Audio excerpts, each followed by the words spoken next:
Hi there, Sheffield Hallam students for interior design. I'm Danielle Rubie. I went to Sheffield Hallam about 5 years ago, 5.5 years ago. And since then I have been down in London working as an interior designer in office design. Sally, hello Sally, has asked me to do a little bit of a short video, just kind of like of my kind of story getting down to London and kind of how I managed to do it after uni. So with uni, I think we finished in about May. I went straight into trying to get a job because my mum basically was like, you need to get a job really. So had a few kind of cracks in Sheffield because I really wanted to stay in Sheffield, and it ended up me kind of looking further afield, which was London. I tried out for a few jobs and actually ended up finding one on Gumtree as well, which is, you know, not the most recognised of places for an actual design job.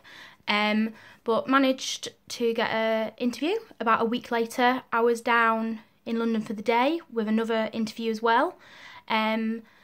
Managed to kind of bring my portfolio along, showed them everything that I'd been doing the 3 years in the course, as well as kind of like some sketches and stuff outside, so they kind of saw a little bit of an overall look at what I actually did and could do. And I ended up getting the job that same day. I'm moving down a week later with nowhere to live, and yeah, not really any kind of support kind of down there. It was mainly me kind of moving there on my own.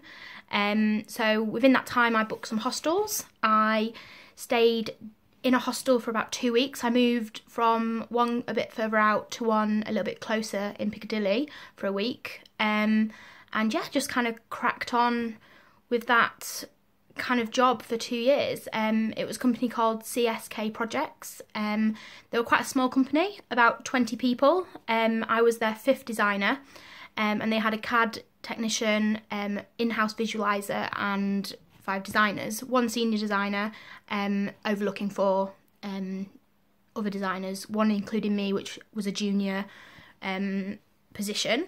I stayed there for 2 years. I got better. In some ways I did make a lot of mistakes. I think you have to know that, you know, what you learn at uni has probably changed a lot since I did it. I think it's definitely developed from what I know, from what Sally and Steve and Rachel have showed me, and also when I've been down to see you all at the exhibitions at Free Range, I can see that the work is actually ridiculously amazing.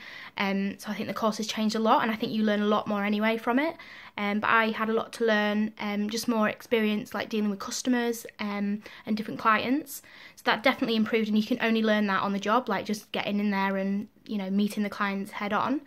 And then within 2 years I kind of was like, you know what, I want a bit of a change. I wasn't learning as much creativity as I wanted to, so I took the jump to actually start looking for other jobs around the London area. I was absolutely loving London.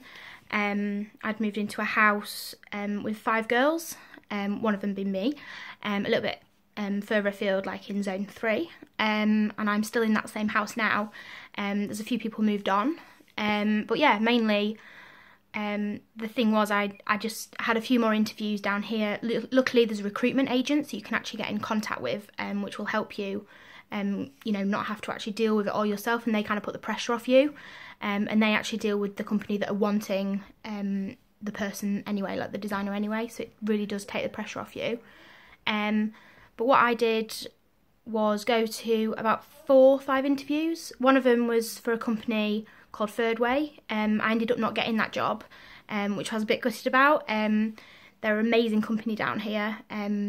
Socially, they were perfect. They were around my age, and they were quite a small company again, which I think I found I really liked and kind of was used to, a small kind of tight-knit group.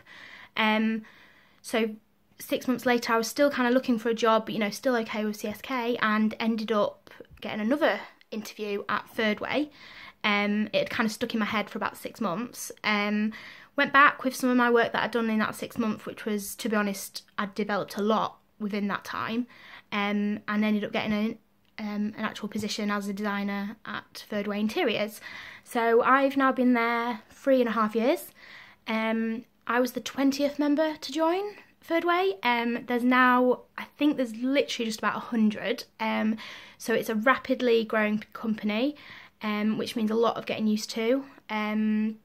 I've kind of grown within that company, so I'm now nearly senior designer. Hopefully by the end of this year, please everybody, just cross your fingers for me.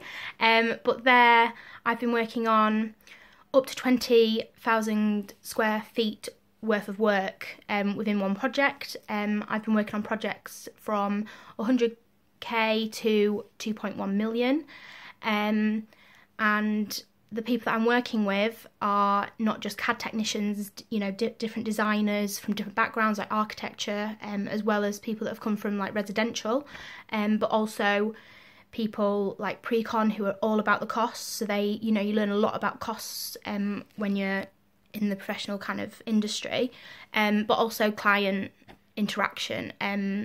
We also deal with a lot of subcontractors who build all of our jobs, and dealing with them as well is really like another management tool that you can deal with and kind of learn from.